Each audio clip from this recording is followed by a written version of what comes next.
Et bonjour à toi, j'espère que tu vas bien. Alors, j'ai reçu une question sur Facebook. Nérine, si tu m'entends, c'est toi qui m'as posé la question. Et tu me disais, quelles sont les questions à se poser au niveau émotionnel avant de contacter un ghostwriter? Et je te remercie pour cette question. Je la trouve vraiment pertinente et du coup, j'en ai listé beaucoup. Il y en a 23. Voilà, donc on va parler de ces questions-là. Pourquoi est-ce que je fais cet épisode? Parce que ça me semble très important de savoir ce qu'il faut se demander avant de contacter un ghostwriter, et ça permet aussi d'avoir une vision sur ce qui va se passer quand on travaille avec un ghostwriter, et c'est des choses auxquelles on ne pense pas forcément quand on est en dehors et qu'on ne connaît pas forcément ce métier, qui de base en plus est un métier assez opaque, on va dire. Donc l'idée c'est de te poser ces questions-là, et si tu envisages de passer par un ghostwriter avant d'écrire un livre sur toi, sur ton histoire, sur les choses que tu as vécues, sur peut-être tes blessures et ces choses-là, c'est des questions qui peuvent être intéressantes pour toi. N'hésite pas à prendre de quoi écrire, comme ça tu pourras noter tout ce que je te dis. Et quand je dis écrire, c'est pas taper sur un clavier, c'est écrire. Ça permettra de mieux rentrer et tu pourras mieux intégrer du coup ce que je vais te raconter. Avant de commencer, je t'invite évidemment à t'abonner du coup à la chaîne YouTube si tu m'écoutes sur YouTube, ou au podcast si tu m'écoutes sur une plateforme de podcast. Et du coup, on est parti. Donc la première question, c'est au sujet de la raison du livre. La question elle est simple, c'est pourquoi est-ce que j'ai besoin d'écrire ce livre? Je ne parle pas de envie. Est-ce que j'ai besoin? Pourquoi ai-je vraiment besoin d'écrire ce livre? Et l'idée de se poser cette question, c'est d'aller chercher en fait quel besoin tu vas satisfaire. Est-ce que c'est un besoin d'être compris? Est-ce que c'est un besoin de reconnaissance? Est-ce que c'est le besoin de laisser une trace? Est-ce que c'est le besoin de réparer quelque chose? Est-ce que c'est le besoin d'être entendu par des gens qui de base ne t'écoutent peut-être pas? Est-ce que c'est le besoin de prouver quelque chose? Est-ce que c'est le besoin de ne pas disparaître? C'est important de questionner aussi le vrai moteur émotionnel par rapport à un livre. Je sais qu'il y a des entrepreneurs qui vont peut-être se dire non mais moi c'est juste pour un objectif marketing. À ce moment-là, ton livre ce sera un livre marketing, c'est pas forcément moi ce qui m'intéresse le plus à écrire, mais si tu es sur un livre de récit personnel, que tu as envie de partager ta philosophie de la vie, ta vision du monde, etc., c'est intéressant de savoir quel est ton moteur émotionnel en fait. Deuxième question. Est-ce que j'ai envie je la refais. Est-ce que j'ai envie de raconter ou est-ce que j'ai envie d'être validé? Ok. Pareil, là c'est très important d'être clair là-dessus parce que même si j'entends que la question elle est difficile, on peut écrire un livre, enfin en tout cas avoir le projet d'écrire un livre et de devenir auteur parce que on est dans une demande d'amour, par exemple, de quelqu'un. On est dans une quête de reconnaissance, j'en ai parlé juste avant. On est dans la tentative de réparation de quelque chose. Est-ce qu'il y a envie de raconter son histoire parce que tu penses qu'il y a une vraie plus-value à le faire, ou est-ce que c'est de la validation en fait qui est derrière cet objectif de créer un livre? Et il n'y a pas de honte à écrire des livres parce que tu as envie d'être validé, et ça ne doit pas être une raison de t'empêcher de le faire, mais c'est bien d'avoir une clarté sur ce sujet-là. Troisième question, qu'est-ce que j'espère ressentir une fois le livre terminé? Pareil, c'est important d'être connecté déjà à la finalité émotionnelle de ton livre. Bien sûr, quand tu n'as pas écrit de bouquin de toute ta vie, et c'est le cas je pense d'une grande majorité des gens qui vont m'écouter aujourd'hui, on ne sait pas ce que ça fait. On s'imagine que trop bien, on est fier, etc. Y en a qui parlent un petit peu de cette sensation d'accouchement. Moi, pour ma part, vraiment en tant qu'auteur, pas en tant que ghostwriter, mais en tant qu'auteur, à mon nom, j'ai publié 9 livres. Alors le 9e, il n'est pas encore publié à fond, il faut que je le finisse, mais il est déjà écrit, tout est préparé, j'attends juste une épreuve, mais globalement l'ouvrage est terminé et j'ai plus qu'à attendre quelques jours que ça soit validé par l'auto-édition. Mais il faut savoir que dans tous les livres que j'ai écrits, ils m'ont pas tous fait me sentir de la même manière en arrivant. Il y en a qui peuvent te faire te sentir soulagé. Il y en a qui peuvent te faire te sentir fier, d'autres qui peuvent t'apporter de la paix, il y en a qui peuvent t'apporter une sensation de réconciliation, de justice même, ça peut être de la justice, ou même de fermeture. Et je pense que c'est important de savoir en fait ce que tu espères ressentir une fois que tu as fini ton livre, parce que ça va te donner des indications sur l'intention que tu mets sur ton projet et ça va lui donner une direction en fait. L'intention va créer la direction et la direction va donner une finalité. Donc c'est important de penser à cette finalité pour comprendre l'intention et savoir dans quelle direction ton livre il va aller. Voilà, ça c'est la troisième question. Donc qu'est-ce que tu espères ressentir une fois que tu as terminé ton livre? C'est quoi l'émotion que tu as envie de mettre dessus? Quatrième question, est-ce que je suis prêt à être honnête avec moi-même? Prêt, prête, voilà, tu as compris.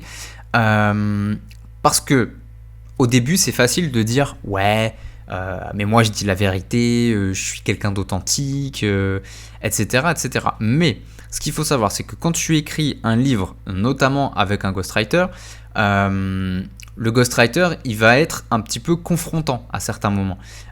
Et il va te mettre face à des vérités qui te font peur, face à des vérités qui vont chambouler ta vision du monde. Et des fois, ça peut remettre carrément ton identité en question. D'accord ? Donc l'idée, c'est d'avoir une clarté aussi sur ça. Est-ce que je me sens prêt ou prête à avoir un vrai haut niveau d'honnêteté avec moi-même? Parce que si c'est pas le cas, c'est important de le préciser au ghostwriter. Et encore une fois, il n'y a pas de honte à volontairement être un petit peu dans le déni sur certains points, ne pas vouloir donner toute la vérité, rien que la vérité selon la vérité. Mais c'est important, pareil, de savoir se poser la question. Parce que un ghostwriter, par défaut, en tout cas moi c'est mon cas, avec mes clients, je vais aller à la recherche de la vérité, même si la vérité, elle est douloureuse, même si ça te fait chier de le dire, même si ça doit te faire admettre tes torts, etc. Voilà, c'est un vrai travail de remise en question, de travailler avec un ghostwriter, donc c'est important d'être clair sur ce point-là. Cinquième point, c'est quelle partie de mon histoire est-ce que j'essaie encore de protéger? Pourquoi? Parce que d'expérience, quand on écrit, il y a des moments où il va y avoir des silences. Okay. Alors, quand je parle de silence, je parle un petit peu de silence créatif, pas forcément de silence littéral. Créativement, il y a des choses où tu n'auras pas envie d'en parler. Il y a des personnes, tu n'auras pas envie qu'ils apparaissent dans ton livre. Il y a des images, tu n'auras pas envie que ça apparaisse dans ton livre. Il y a peut-être, ça peut être un proche, ça peut être un parent, ça peut même être toi-même en fait, ou un événement ou quelque chose comme ça. C'est important de clarifier en fait les parties de ton histoire auxquelles tu n'as pas envie de trop te toucher, que tu as envie de glisser sous le tapis. Et ces parties-là, en fait, ça va aider aussi le ghostwriter à mettre encore plus de respect dessus et de finesse, et de ne pas être maladroit quand il va te poser des questions. Donc c'est important de se poser aussi cette question-là, c'est quelles sont les parties de mon histoire que j'ai encore envie de les protéger, j'ai pas trop envie d'en parler, et ça te permettra d'avoir des endroits, soit de dire au ghostwriter, écoute, ce moment-là de ma vie ou cette personne-là de ma vie, c'est un sujet sensible pour moi, au moins ton ghostwriter, il pourra bien te servir, soit dire directement au ghostwriter, écoute, cette personne-là, je veux juste pas en parler, et ça permettra aussi au ghostwriter, quand il va structurer ton livre, d'éviter de mettre les mauvaises personnes ou les mauvais chapitres à l'intérieur. Voilà. Sixième question. Est-ce que je veux raconter ce qui s'est passé ou est-ce que je veux raconter ce que j'ai ressenti? C'est pas la même chose, ok? Ce qu'on ressent et ce qu'on a vécu, c'est deux choses très différentes. Tu peux avoir vécu un événement incroyablement joyeux et avoir ressenti une immense tristesse. Ou inversement, tu peux avoir vécu un événement extrêmement triste et avoir ressenti énormément de joie. Il y a des gens, ils sont heureux aux enterrements, et il y en a d'autres qui sont malheureux, je sais pas moi, pendant les fêtes. Moi c'est mon cas typiquement, alors je suis pas heureux pendant les enterrements, par contre, les grands rassemblements musicaux par exemple, les festivals, ce genre de choses, c'est des endroits où je me sens pas à l'aise, je me sens pas bien, je me sens seul, tu vois, typiquement. Donc c'est important aussi d'être au clair sur, ok, est-ce que je raconte ce qui s'est passé ? Est-ce que je raconte ce que j'ai ressenti dans ce qui s'est passé? Ou éventuellement, est-ce que je raconte les deux? Typiquement, voilà, il s'est passé tel truc et voilà comment je me suis senti dans cet événement-là. Septième question, là on part sur le sujet plutôt de la vulnérabilité. Qu'est-ce qui me fait le plus peur dans le fait d'être lu? Okay. Alors, peut-être que tu as envie d'écrire pour toi, mais à ce moment-là, tu n'as pas forcément besoin d'un ghostwriter. Mais si tu passes par un ghostwriter et que tu veux écrire une lettre, un courrier, un livre, un essai, peu importe, tu seras lu, d'accord? Tu seras lu, et même si c'est un ghostwriter qui va écrire à ta place, c'est quand même à ton nom en fait que tu vas être lu. Donc c'est important de se demander quelles sont les choses qui te font peur par rapport à ça. Est-ce que tu as peur d'être jugé? Est-ce que tu as peur de ressentir de la honte? Est-ce que tu as peur peut-être de décevoir quelqu'un, de blesser quelqu'un, d'être mal compris sur un point en particulier, ou peut-être même inversement de juste être vu enfin, tu vois. Il y a des gens, ils sont invisibilisés toute leur vie, et quand on leur donne de la visibilité, ils sont très mal à l'aise avec parce qu'ils ne sont pas habitués à ça. Donc ça, c'est important aussi de se demander, voilà, qu'est-ce qui me fait le plus peur dans le fait d'être lu? 8e question, est-ce que je suis prêt ou prête à ce que certaines personnes se reconnaissent dans le livre? Parce que ça va arriver, je préfère te le dire, ça va arriver. Quand tu écris sur toi, ça va impliquer quasiment toujours la famille, déjà, en tout cas dans la grande majorité des cas. Ça va impliquer les anciens partenaires, ça va impliquer des proches, ça va impliquer des amis peut-être, ça va impliquer des gens qui t'ont fait du mal aussi. Je sais qu'il y a des gens qui lisent les livres de gens qu'ils n'aiment pas et qu'ils ont influencé négativement, et ils se reconnaissent en fait dans ces écrits-là. Moi typiquement, dans certains de mes livres, j'ai carrément mentionné des gens qui ne m'aiment pas, et j'ai donné leur nom. Alors il ne faut pas forcément le faire, c'est pas un truc que je te recommanderais de faire, moi je suis à l'aise avec l'idée de le faire, mais l'idée c'est de savoir en fait, te dire ok, je suis à l'aise avec le fait que des gens se reconnaissent dans ce livre-là. Ok, donc voilà, c'est important, même si on change les prénoms, même si on change les identités, même si voilà, on fait des petits ajustements pour anonymiser tous ces gens-là, eux, ça les empêchera pas de se reconnaître parce qu'ils vont se reconnaître non pas par le nom qui est cité, mais par les actes que tu vas raconter et dont ils sont les auteurs, tout simplement. Voilà pour la 8e question. 9e question, est-ce que je suis prêt à revivre certaines émotions pendant le processus? Parce que un ghostwriter va ouvrir des zones qui sont très sensibles, d'accord? Je parle de tes souvenirs, je parle des moments où tu as été vraiment en colère, je parle des moments où tu as ressenti de la honte, je parle des regrets, plus au-delà de ça, je parle même de deuil, des choses qui sont mortes, alors mortes pas forcément physiquement, mais même symboliquement, et ça remue, d'accord? On va aller dans ton passé, on va aller dans tes blessures, on va aller dans tes traumatismes, on va aller dans ces choses-là, toujours avec ton accord et avec bienveillance, évidemment, mais il faut quand même savoir que c'est des sujets dans lesquels on va travailler, ok? C'est les zones sensibles. Donc, est-ce que tu te sens préparé à revivre les émotions de ces moments sensibles de ta vie? Ok? Ça, c'est important aussi. Maintenant, sur l'identité. Ce qui m'amène à ma 10e question. Ma 10e question, c'est quelle est la version de moi que j'ai racontée toute ma vie? Ok? Parce que même si tu n'as pas écrit de livre, on a tous notre récit officiel. Ok? On a tous construit des identités ou une identité, et on a tous notre petite version sociale qui est acceptée par tout le monde. Typiquement, moi je suis le jeune mec issu de Monaco qui a grandi à Menton.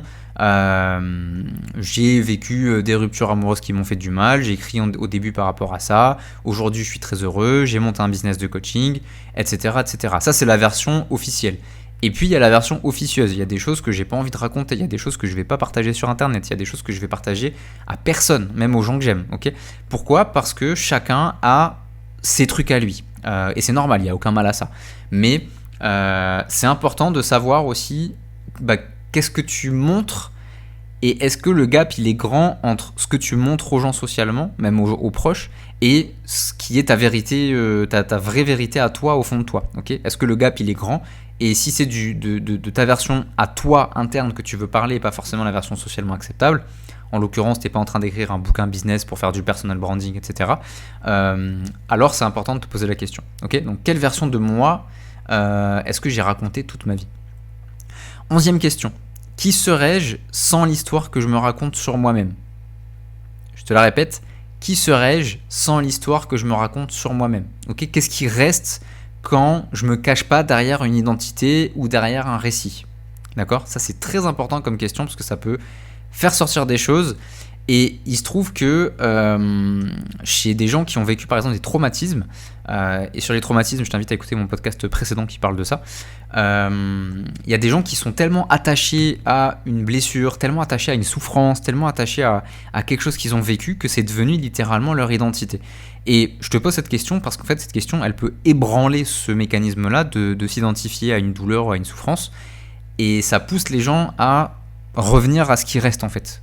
Quand t'es à poil et que t'as plus d'identité à laquelle te raccrocher, il reste quoi? Ok, ça c'est une question qui est fondamentalement transformatrice si tu te poses vraiment dessus. Je sais que très peu de gens vont le faire pour de bon en écoutant ce podcast, mais pour le 1% qui va s'occuper de cette question-là, qui serais-je sans l'histoire que je me raconte sur moi-même, ça va être intéressant. Ok. 12e question, est-ce que je veux être compris ou est-ce que je veux être admiré? Ok, pareil, les deux peuvent coexister sans aucun problème. On peut vouloir être compris et vouloir être admiré, mais c'est important d'avoir une honnêteté aussi là-dessus. Ok, est-ce que j'ai juste envie qu'on me comprenne? Est-ce que j'ai juste envie que les gens ils aient une nouvelle vision du monde ou quelque chose comme ça? Ou est-ce que j'ai juste envie d'être admiré parce que oh là là, je suis auteur, j'ai publié des livres, d'accord? Il y a des gens, et malheureusement ça se voit un petit peu trop, qui écrivent des livres uniquement dans le but d'être admirés. Et ça se voit parce que le livre, il est nul en fait. Le livre, il est nul, il raconte rien.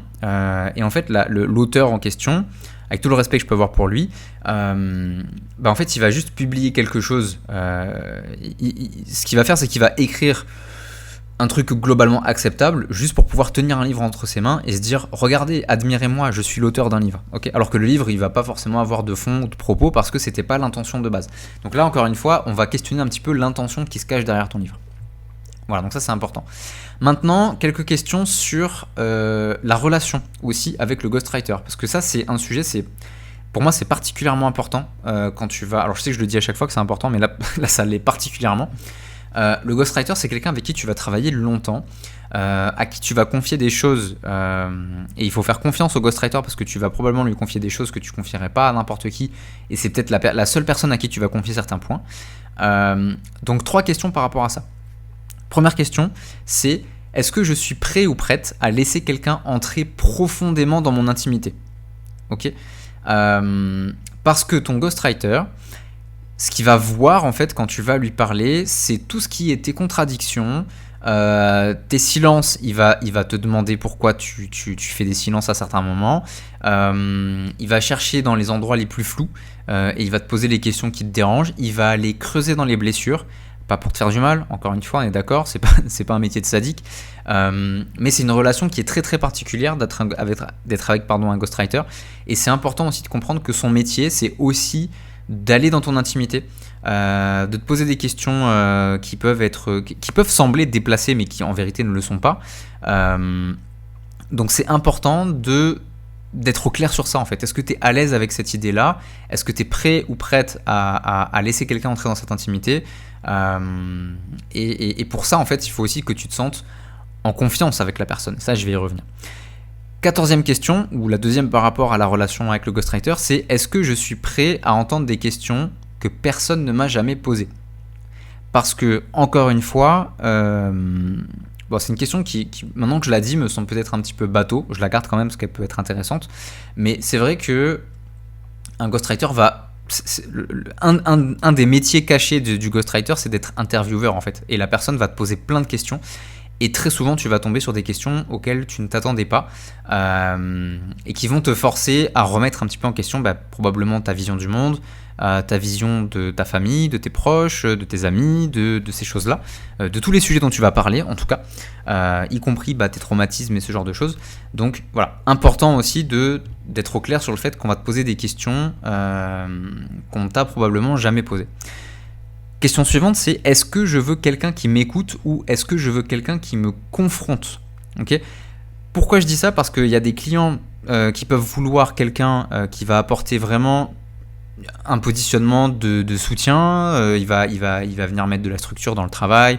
Voilà. Le mot-clé, ça va être de la douceur, c'est plutôt ce mot-là que je cherchais. Est-ce que tu veux un ghostwriter qui est plutôt dans une approche douce?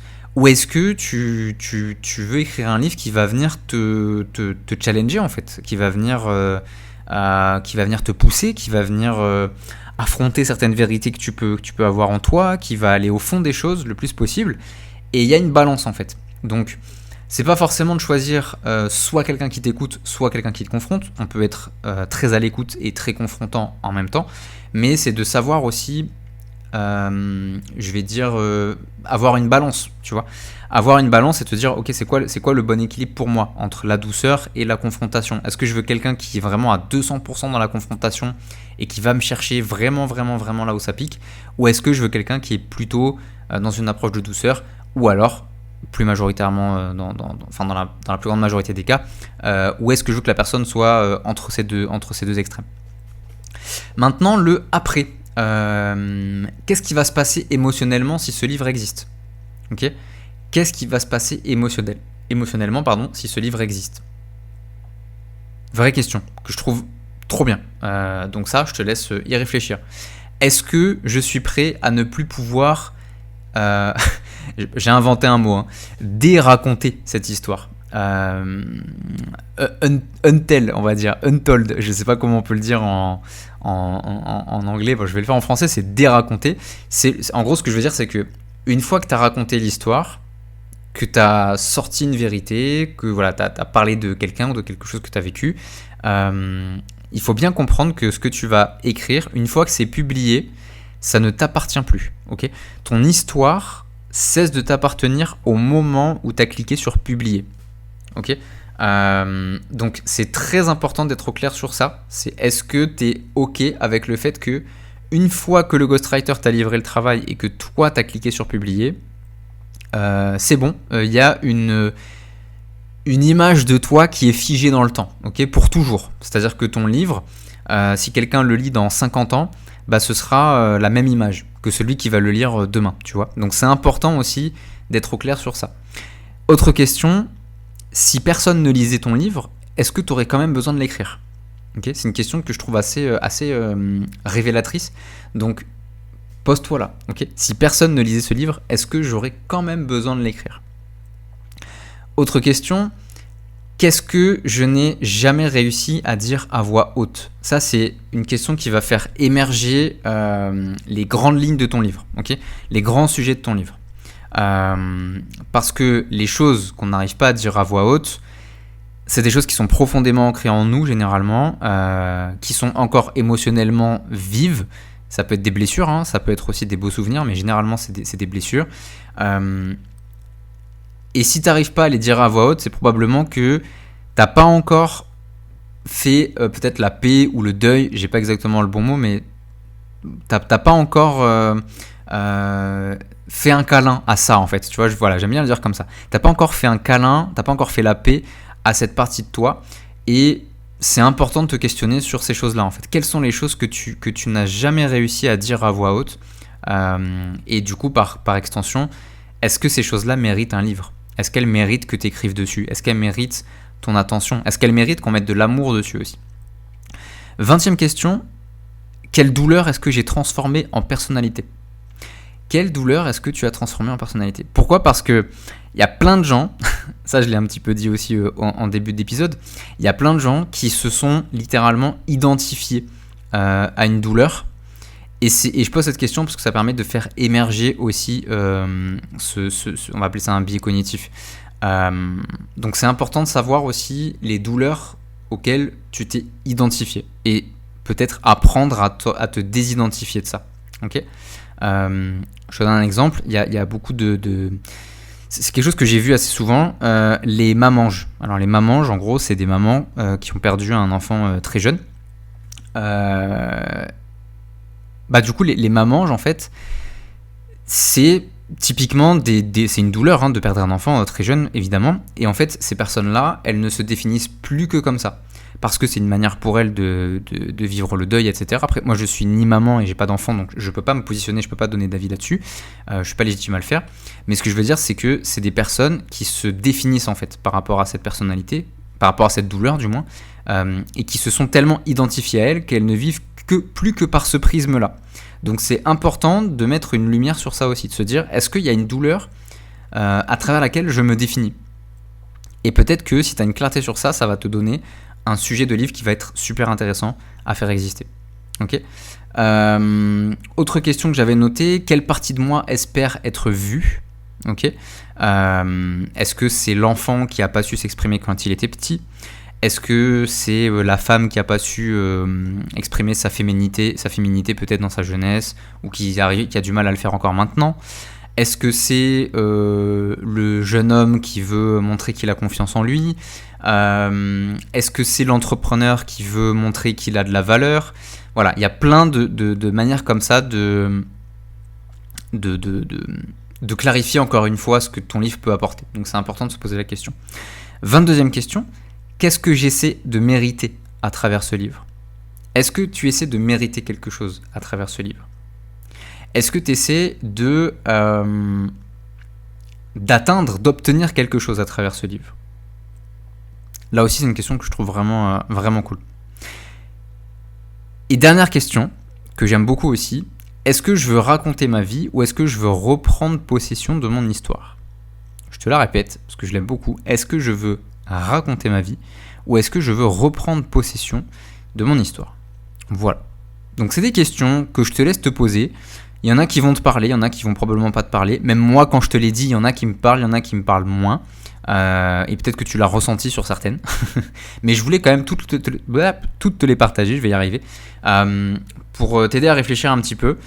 Et il suffit d'une seule, ok? Le but, c'est pas de répondre aux 23 questions, mais il suffit d'une seule qui va te permettre déjà de gagner un petit peu en lumière sur toi-même, sur le livre que tu peux donner au monde, et sur ce que tu pourrais vouloir écrire. Voilà pour ça. Donc c'était vraiment pour répondre à une question que je trouvais cool de Nirine. Donc Nirine, voilà ton podcast, voilà ma réponse. Je vais voir un petit peu les autres questions que je peux trouver. Et puis on se retrouve pour les prochains épisodes. N'hésitez pas à vous abonner au podcast pour de prochains épisodes évidemment. Et je vous dis à très vite. Salut tout le monde.